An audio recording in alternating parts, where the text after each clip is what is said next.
Hello and welcome to the Tilehurst End podcast. Not Ben. Well, no, that's not true. He is here, of course, but I'm popping on early today, Ross, to just give you a heads up. There are a few technical issues with the pod today. Zoom's been down. All kinds of other things are going on. Microphones are up in the air, but we're not bothered by any of that because we're very, very lucky, aren't we, Ben? Yeah, we're joined by.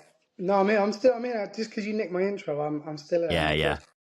Madrid. We're joined by Harrison Gilkes, who is the lead development phase coach. Is that right? Something along those lines. Under 18s coach. You got about 4 jobs at the moment. Yeah, Under 18 spot head on. honcho. Yeah, working with the under 18s at the moment. So yeah, correct.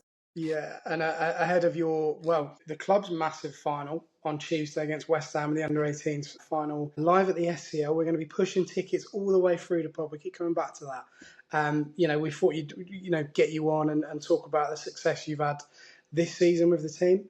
But also just kind of, how you've got to this point working at kind of our football club. And we try desperately hard not to make reference to who your dad is throughout the pod, who is one of my all-time favourites. But, really pleased to have you on here. Really, really kind of delighted to talk to you about the success that the youth team has had this season. And really just kind of catch up with where things are on the pitch, really.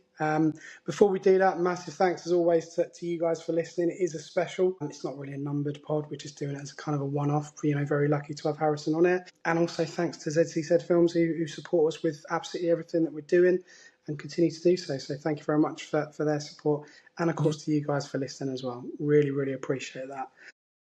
We're a little bit later this weekend than we normally are, but hopefully it's been worth the wait. As I said, with Harrison on with us this afternoon. So, we'll go from there. I guess really, Harrison, the first thing to start is about you and kind of what's led you to this point. And if you could just talk to us a little bit about your career, to date so far and how you've kind of then ended up in the role that you're in now. So I was a young professional at Bournemouth. I had a scholarship there, which starts at the age of 16 and then progressed from that to a young professional up until the ages of 21.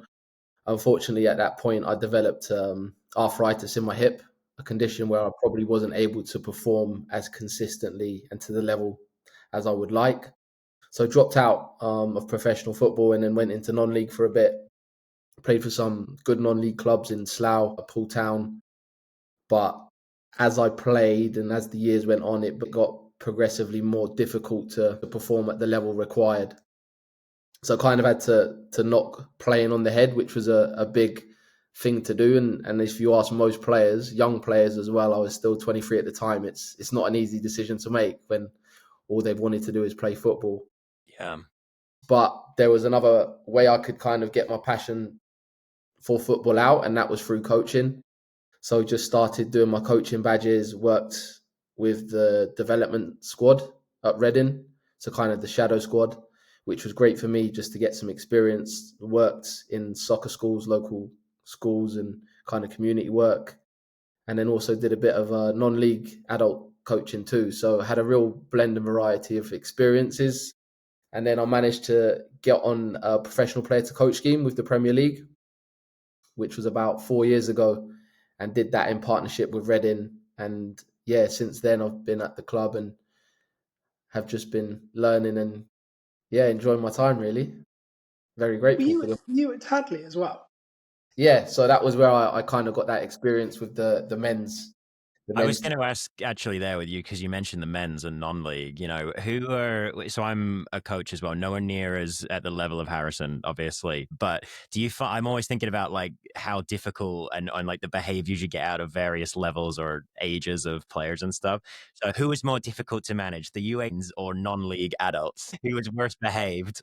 I think that's the skill of any good coach it's recognizing who you're dealing with, where they're coming from, where they are at in their careers and in their lives, and then adjusting your approach to help them get the best out of themselves. I think that's very important. I don't think you can come with your way of doing things. Every coach probably has their personality and their values that they bring to the club and the team.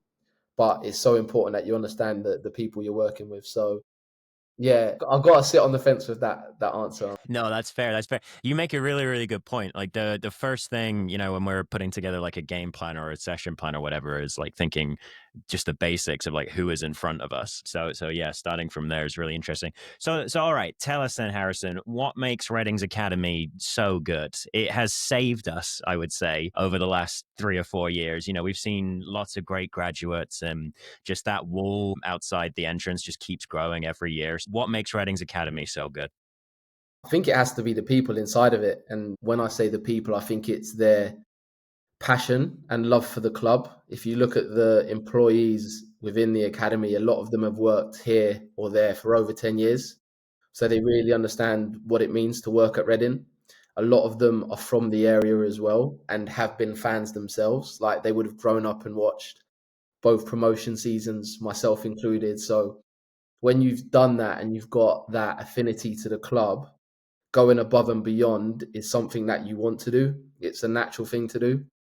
And I think that is probably the biggest strength which the academy and the club has, and probably one of the things that's helped in these tougher, more recent times. And I don't think a lot of clubs that may have more prestige, I don't think they have employees that care and work as hard as much as we do. So yeah, we certainly value that and take pride in that. Definitely, yeah. I mean, And skilled as well. Like they've got good experience. They're good professionals, and of course that's important. You can't just care about the club. You actually have to be good at what you do. And yeah, I can Right. certainly confirm that. I think we've been happy this year with how, obviously Noel was working with the U21s rather than the U18s, but coming out of that world and into the senior staff, it's impressive how he's kind of fostered the players coming up from the, U21. We've talked a lot about his relationship with Jaden Wareham. Mm. And just having done it before and having been at the club for so long and understanding what it takes to come through, yeah, it must be a huge benefit to the players. Do your players ask you about, when you were in a pro and on the scholarship and stuff like that? Do you talk with your players about your time as a player? Probably in an indirect manner.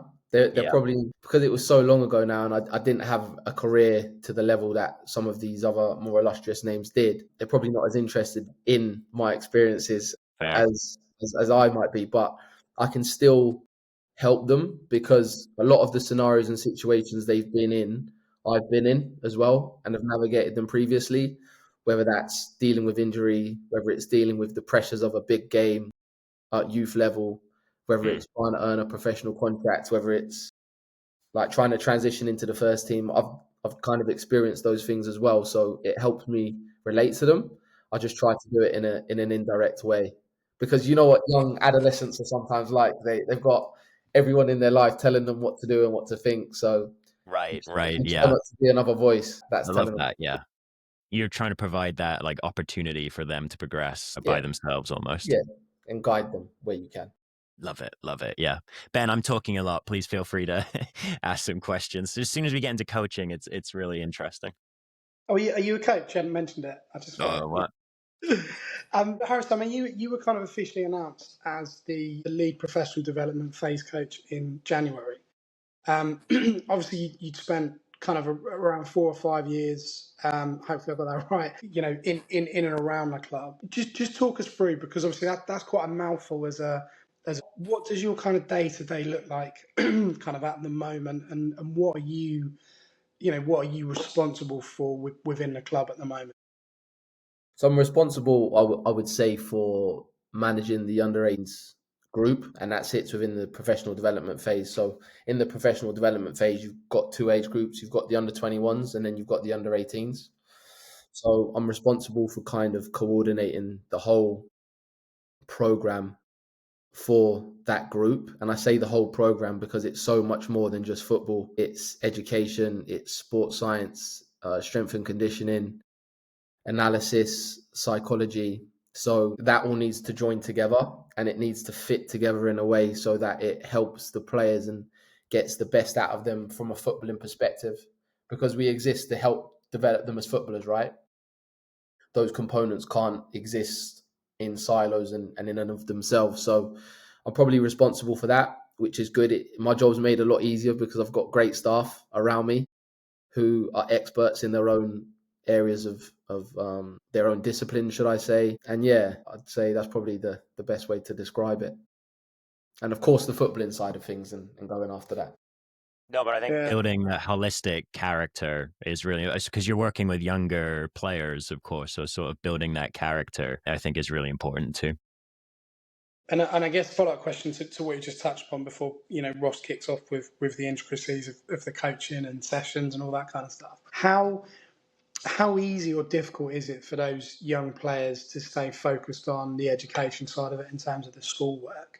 And how difficult is it to keep them motivated on that side? Because obviously from outside professional clubs, there is a perception, for people like myself and Ross who haven't played at any good level at all, really, to kind of stay focused on actually, if it doesn't work out for you, which is a big possibility in terms of the number of players that are playing at this level. How do you get them to stay focused on having a backup plan for if and when they don't make professional terms with any club? It is tough. It is tough. Like, out of the things I've described to you, the different disciplines and programs, the education bit is probably the bit that the players are least enthusiastic about. But for the reasons you've described, education is so important. Not everyone will be a professional player.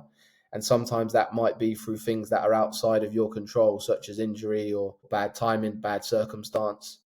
So we try to hammer home that importance. We also ensure that throughout the season that there is enough time for players to fulfill their educational requirements. Mhm. We know that it's quite hectic with training and games can tire you out, but we ensure that they have enough time around training to make sure they're up to date with their studies. And if their studies lag so far behind, it gets to the point where we maybe have to pull them back on the training because, yeah, we certainly can't neglect education for anyone. Yeah. It's pulling back that, like, it's a football thing, but like you're pulling it back on that holistic side again that we need you to develop as a person as well as a player. For sure. And once they miss training once or twice, they tend to catch up with their education pretty sharply.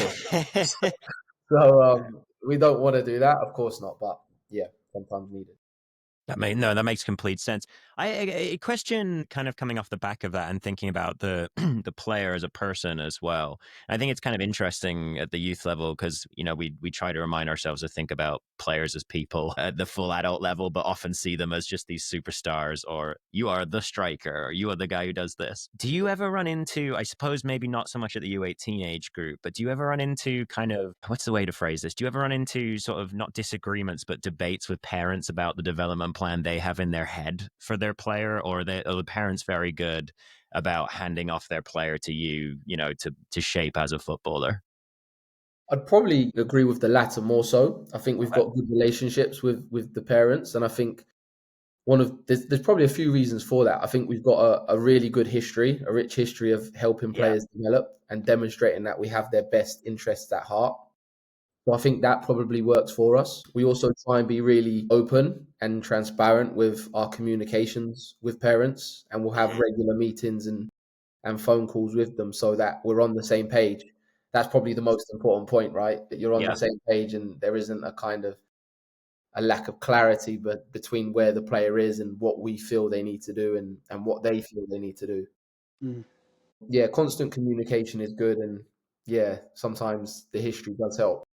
Yeah, for sure, for sure. Harrison is giving a clinic right now on how to coach the whole team, by the way, for anyone.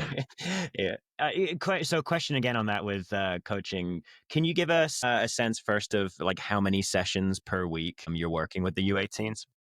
Yeah, so typically I'd say on a normal week where we've got a game on a Saturday, we will train Monday, Tuesday, Wednesday.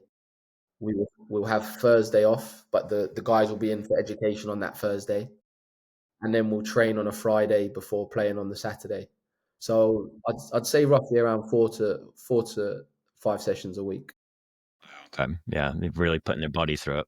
Yeah, and listen, we depending on advice from sports science, there will be a variation to the training load. So some sessions might be lighter from a physical perspective, but they'll be tougher with regards to their decision making and the skills that they have to use. Some might be quite extensive where they're having to hit top speeds. And that's where the skill of the coach and the support staff come in, really, in maximizing the sessions for the players. Yeah, definitely. Speaking of those coaching sessions, then, what does a typical Monday look like? What will you do? How long will the players spend with you, and what kinds of things will you do? And you don't have to go into too much detail, because we don't want to give the game away to other academies. Yeah, no, sports science, they hammer me sometimes because the session on a Monday is supposed to only be an hour because we would have played 2 days before. But sometimes I get carried away and we're out there for an hour and a half. And the great thing is the players always want to stay out because they're enjoying it so much. They like playing football. So sometimes we just have to pull them back. But no, a typical Monday would be a light warm up, and then we would go through some kind of a technical positional game. And this might depend and vary on the players we have. So if we've got, I'd say 70% of the players need one thing, we'd base the session around that. But I'd say a technical positional type of possession. And then we might finish with some isolated finishing or defending bits. And then with some games, like they love finishing with games. So. Yeah.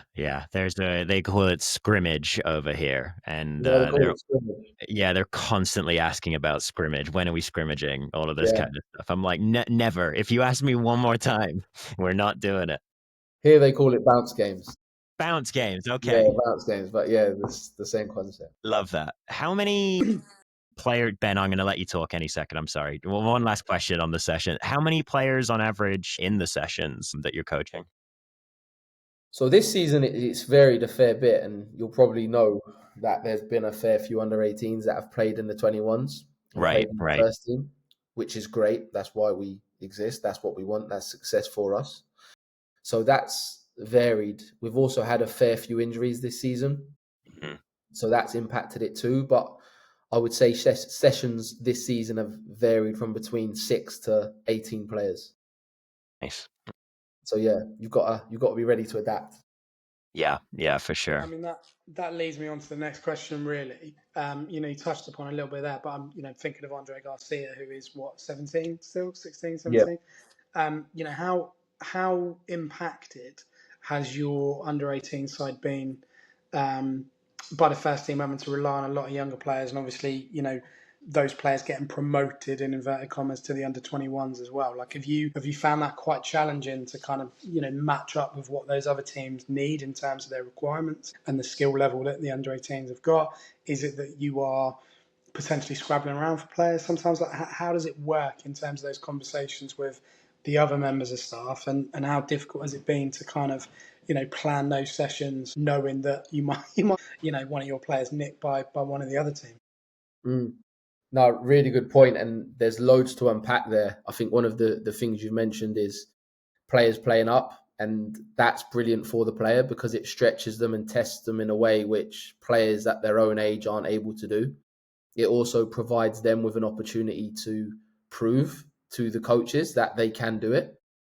So that's a really good part of it. However, we as coaches know that it's not just a one-off. So if we put a player up to the under 21s, because that's what the club requires in this moment, because of the demands placed on it, that player might not be ready.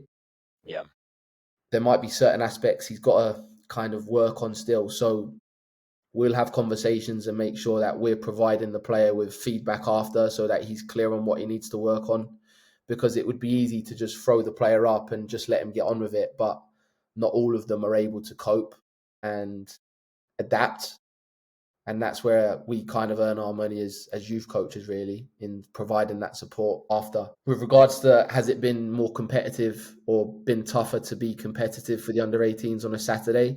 I'd probably say yes. Other academies that are maybe more consistent in the training group that they have each and every day, and so can work on certain patterns of play, styles of play, principles that we maybe aren't able to do. Yeah. So we've got to adapt. But yeah, ultimately, I think the way it's worked this season has, in general and as a whole, benefited the players more so because it's given them opportunities. I mean, I think it's impressive that you're competing with these academies that maybe have a more consistent group that they're training with every day, and yet you're still, in that pack towards the top of the group rather than towards the bottom, with guys who may have more time, more resources. So it is really impressive in that regard.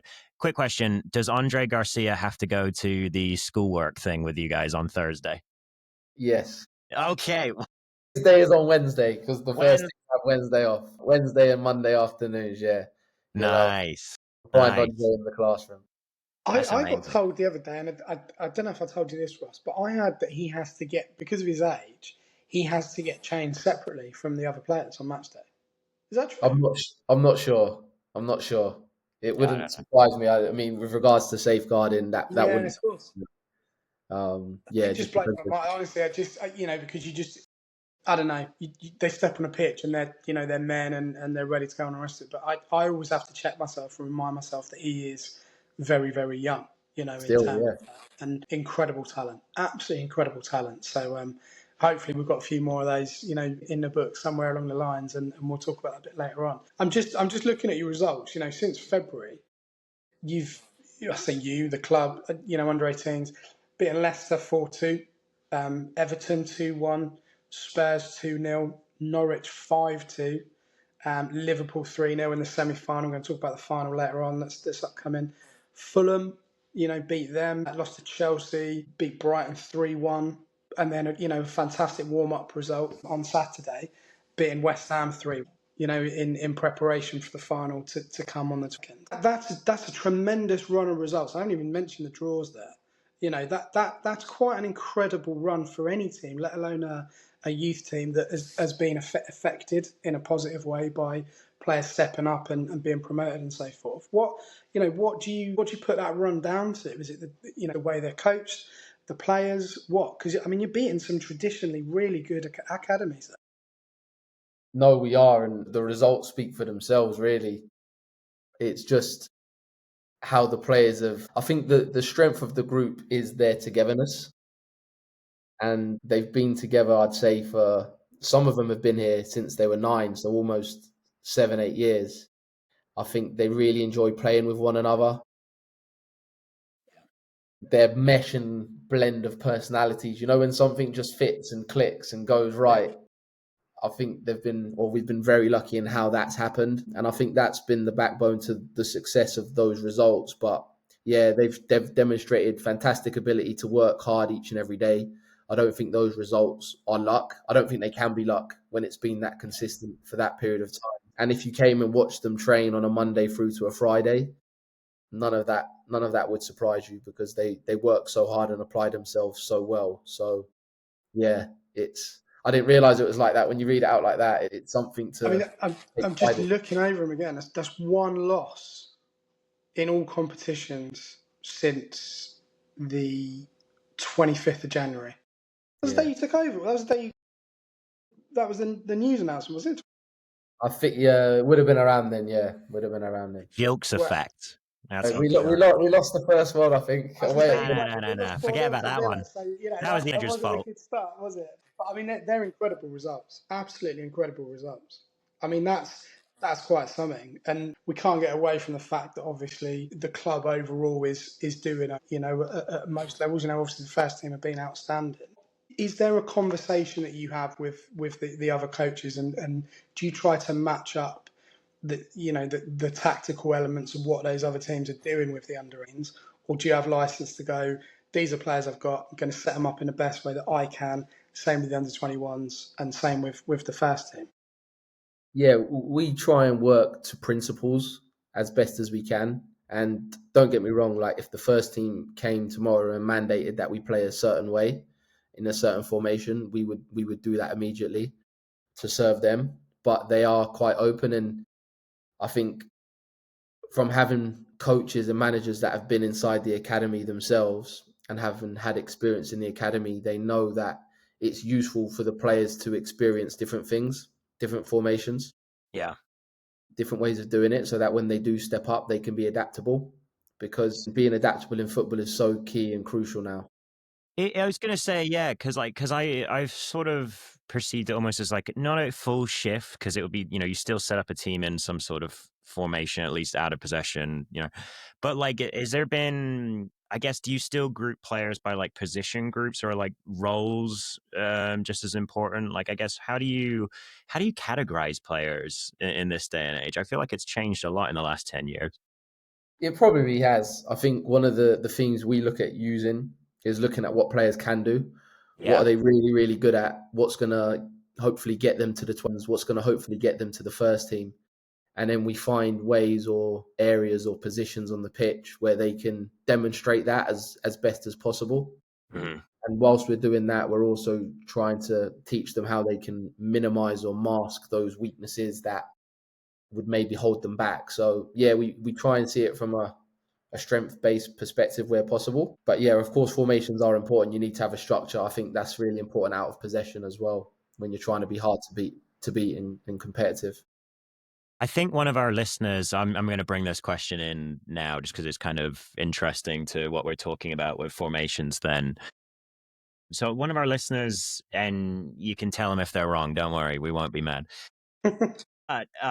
He reckons he's seen them kind of playing a variant of almost like a back five or a back three in recent weeks, which isn't something that we've seen so much yet with the first team. Can you talk about kind of that, whether that's come from personnel decisions, sort of tactical decisions, where that kind of came from?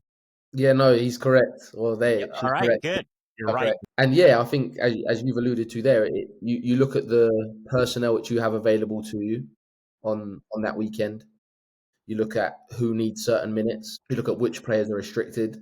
You then look at the opposition you're playing against, what their strengths and what their weaknesses are, and you go with a formation or a structure that you think gives you the best chance of being effective and helping your players be effective.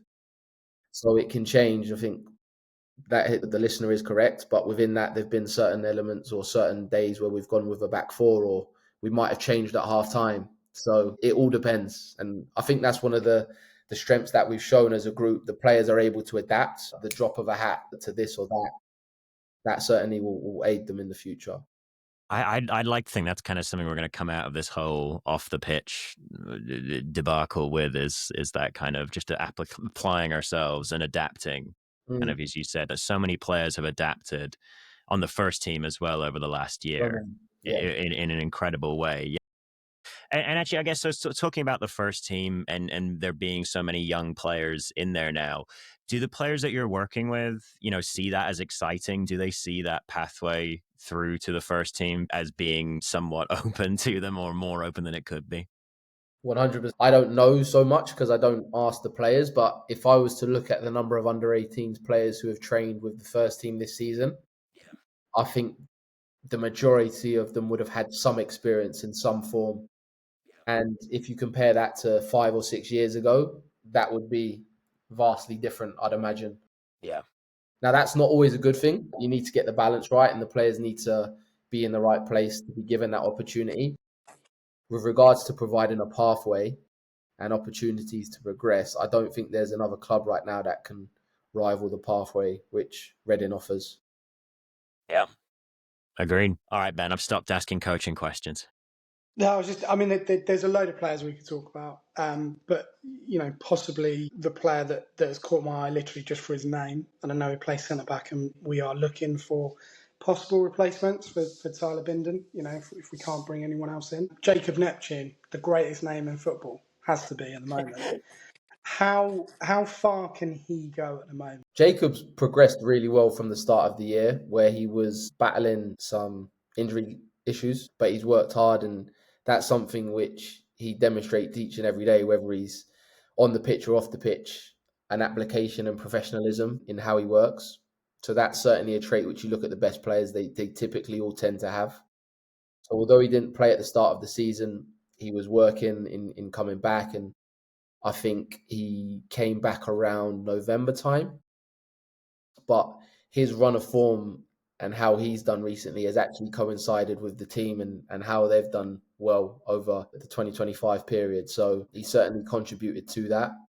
I think for him, it's just a case of continuing to do so. And it might sound a bit boring and cliched, but continuing to work hard each and every day and seeing where that takes you.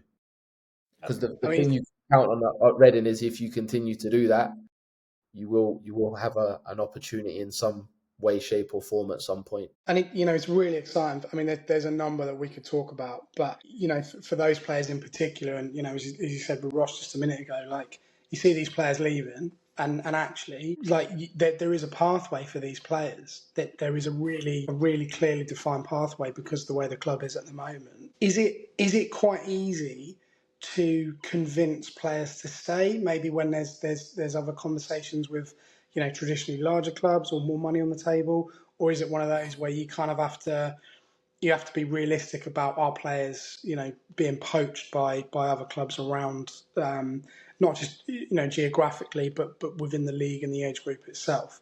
How does that work in terms of trying to keep the group together? It's a good question, and I think we've got to try and change the narrative on how we approach this. I think we've got to come away from trying to persuade players to play or to want to play for Reading. Do you know what I mean? You shouldn't have to be persuaded to want to play for us. Right. You should want to play for us as much as I want to work for Reading, and as much as I enjoy being at Reading. And that's the key thing. I think when you try and persuade someone to do something, it's always at the back of their mind, if I did this or if I went there and done that. And yeah, we want players that want to play for the club. That's so important. And that's one of the most important things, that if you went and watched the first team on a Saturday at the moment, I think you'd see 11 players, 16 players who all look like they want to play for the club. Yeah. And I don't think it's hard to see where some of the performances are coming from with regards to how well those guys are doing right now. And we want that to breed throughout the academy, to be honest. And I think you mentioned earlier the history too at the academy. There's the past, but then there's the here and now. Like the parents, whoever, see it every day with what you guys are doing. But there's also that, there's that backup of like, look at all of these players that came through. We know that we're doing something right here. And I feel like it's sped up even in the last 5 to 10 years. So yeah, really impressive. I mean, there's no right answers, but that's the greatest answer we could hear. Honestly, that's fantastic. So, as long as everyone else is kind of along those lines as well, that's great. And, the future's really bright. And as you said, we've seen that this year I've watched more of the under-21s than I have the under-18s, to be honest, purely because of the location and timings of the game and stuff. But, certainly for the first team, as a fan, you're right. Like, we haven't had that for a long time in terms of feeling like all the players are pulling in the right direction and kind of wanting to be there at that moment in time. So that's a great answer. Honestly, you smashed out of the park. Well done. Brilliant. Well, it's honest, and we're fans. Like, I go and watch the game with the under-18s where we can, and when you see a team playing like that, you leave and you feel excited. That's why we turn up to watch football games. Right. Yeah. To see our players play for the club like that. Nice, yeah. Entertainment and inspiration all in one package. Well, how much? Obviously, with him having done a similar role not that long ago at all, how much contact and conversation do you have through your week with Noel at the moment? Yeah, fairly consistent conversation and communication with Noel, and it might just be in off chance encounters. So I was at the under-21s game against Brighton. I think it was on Monday night, and Noel was there, Nigel was there, and Gilkes was there, and we're just there together watching the game, talking football. I think those opportunities are really good for me, because I get opportunities to ask them what they see. I get to tap into their knowledge. I also get to ask them questions about what they need in the first team and what such and such player could do to bridge the gap that might exist between them and the first team. So those kind of chance encounters are really, really useful.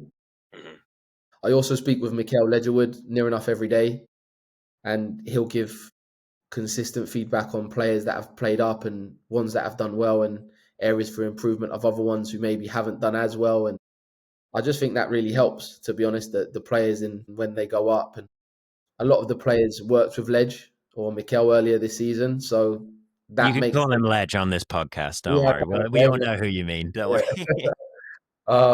So I think that helps the transition for them when they go over and they see someone that they know cares about them as well, because it can be quite intimidating as a younger player going over to the first team for the first time. So I think it's helping. You spoke about being a fan of the club too, which is awesome. And am I right in thinking that Ledge was the head coach while you were the assistant previously at the U18s? So what was it like being the assistant to the guy who literally got us promoted, last time? That must have been wild.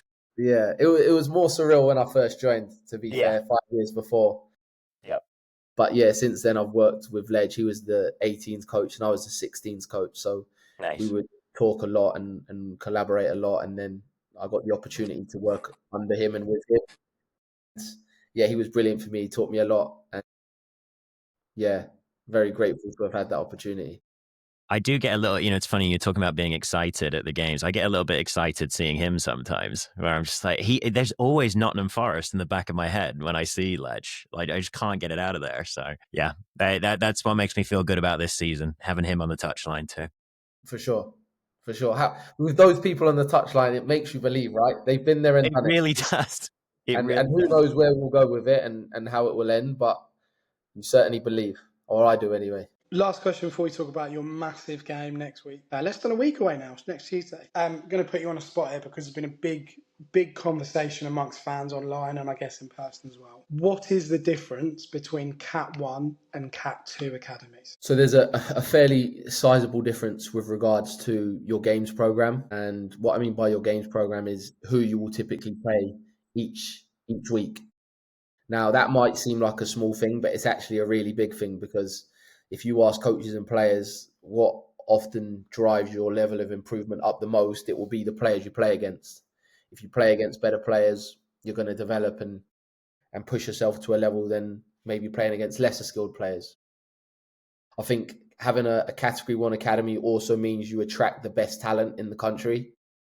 And that's so important because like we as coaches and support staff can do a lot to develop players, but good players are good players, right? Yeah. They are typically good players anyway. So Yeah.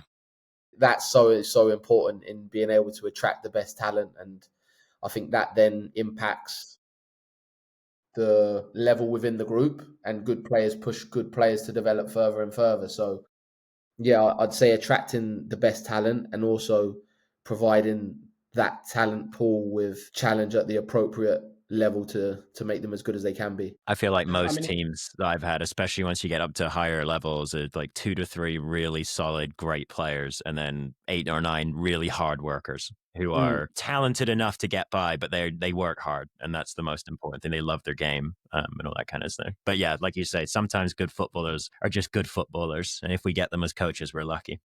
good Sorry, stuff. I Ben, mean, go ahead. there's been so much stuff said, and I'm like, I don't think that's right. I don't think that's like in terms of differences and stuff. But it's good to hear from someone inside the club as to what the key differences are, so we can just kind of work it out. But yeah, go on. Also, the support that you provide the players, like I mentioned, the games program, the talent pool, being able to attract it. But for you to be a Category 1 academy, you have to make sure that you provide top tier holistic development for your players. And that goes into the strength and conditioning, the coaching, the analysis, the psychology, the education, the player care. You've got to be spot on with all of those aspects. And that's probably what differentiates a Cat 1 from a Cat 2. And obviously for all that, you need funding, you need investment and backing, because those things don't come cheap either. Yeah. But you'll see that the best players will typically be supported in that way in their youth careers. So yeah, if we want to continue to develop in players as we have, I think retaining our Category 1 status was crucial and is crucial. Well, let's talk a little bit about this backing then, because next Tuesday, 7 o'clock kickoff live at the Stade the SCL. Under-18s play West Ham, and let me get this right, in the Premier League Cup final. Is that right? Yeah, correct. Okay, so you beat Liverpool in a semi-finals, comprehensive victory. Little curtain raiser before that this past Saturday when you beat West Ham 3-1 away from home. Oh, you got to hit that up. Come on now. I'd have to pay for Exactly. a plane ticket. £4. But I need to definitely get this right because I'll get shouted at by important people. But the Supporters Trust, have basically said anyone who attends that game next week will be entered into a raffle to potentially win their season ticket for the first team for the 25-26 season. So if you need any more incentive to go and watch the under-18s, our future at the club, that's it. So £4. I think it's free parking as well. Again, Tim's going to have a go at me if I tell him I say free parking and it's not. And everyone's going to come at me like they normally do. That's kind of, that's the crux of it. So next Tuesday, 7 o'clock kickoff. your team playing West Ham under 18s. Talk to us a little bit about how you won the game this past Saturday against them, and what are you expecting this coming Tuesday from them in response, I guess, to Saturday's defeat. We know West Ham are always competitive, and we know that they've got good players who are technically capable, but they're also physically good as well. So we know that they can hurt you in different ways, and it's important that we're prepared for whichever way they decide or opt to hurt us with on the night.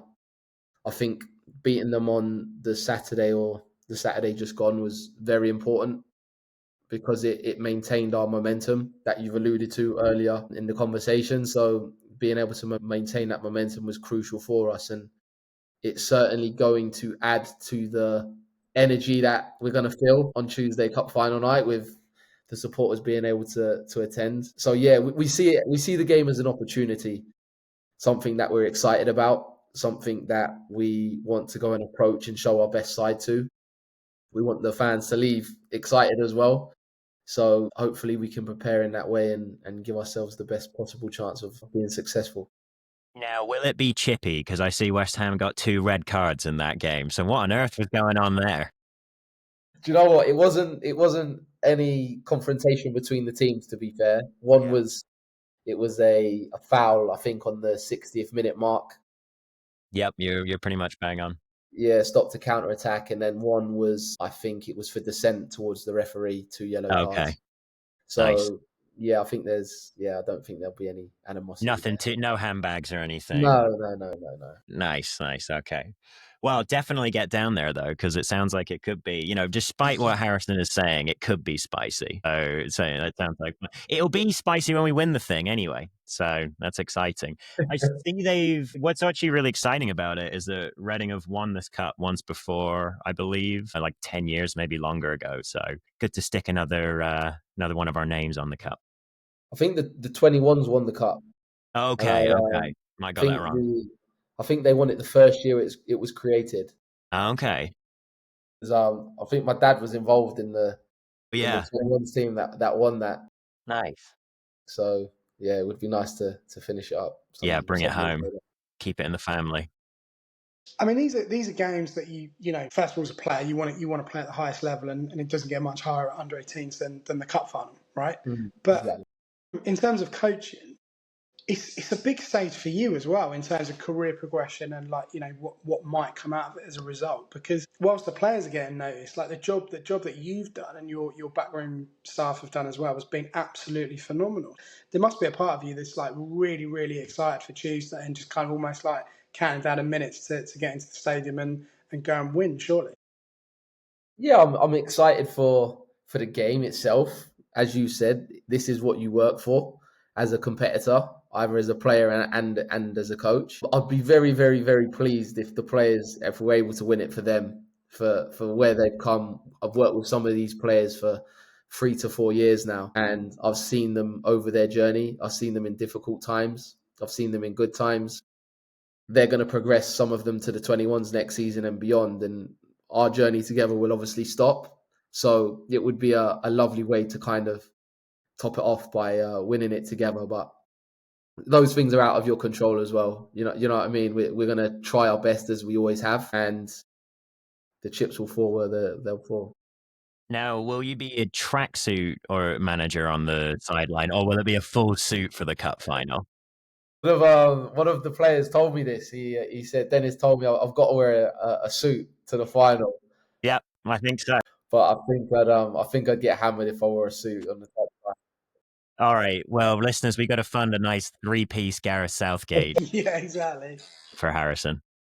Have you told them all about the wash bag thing as well? When they get off the coach, they got to walk through the tunnel. Oh, they already know that. They've been doing that for years. Yeah. They already know about that. Love that. Listen, I mean, it should be good. Like, I'm excited by it, honestly. Some of these players are great, and I think really it's another opportunity, a little bit like I said, a double header, but the United game and the Brighton game that we had over this last weekend at the stadium for the under-21. obviously there was more for United than there was Brighton because it's United, and there was a lot of United fans certainly Yeah. around where I was. Not so many Brighton fans, but still good to be in a stadium to watch it. I think any opportunity that you get to support the young lads, in my opinion, is great. I know it's been tricky with the stadium and the usage, and different managers want different things with the pitch and stuff, but having these games in front of home fans, because I was looking at some of your times here, some of your games, like 11 o'clock on a Wednesday and all this kind of stuff. Like, you're not going to be able to get into that.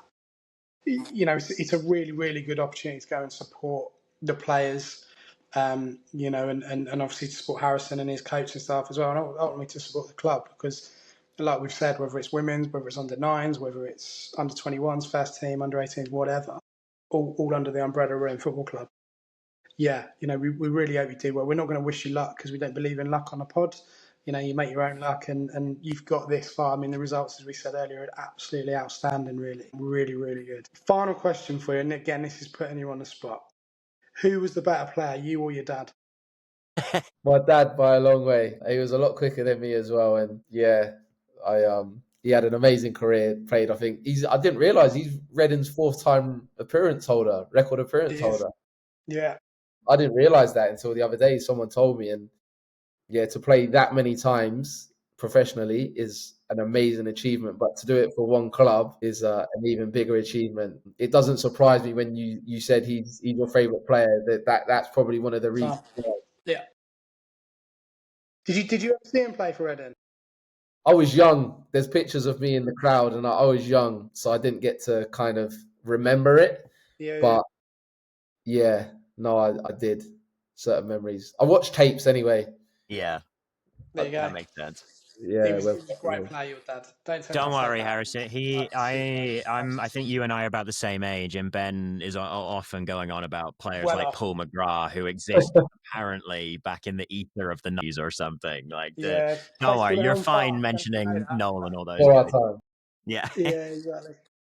Listen, Harrison, it's been absolutely fantastic to speak to you. It really has, and we've had a really good insight into not just what you do, but the club itself and how the players operate and stuff like that. And I think I speak for Ross here, and I guess anyone else listening, but from my point of view, it's been really encouraging to listen to you, and the way you've kind of promoted the under-18s and the academy itself, and how well the club is doing given kind of the circumstances and everything else. Long may that positivity and the kind of the will to do well exist within the club, really, regardless of what happens off the pitch.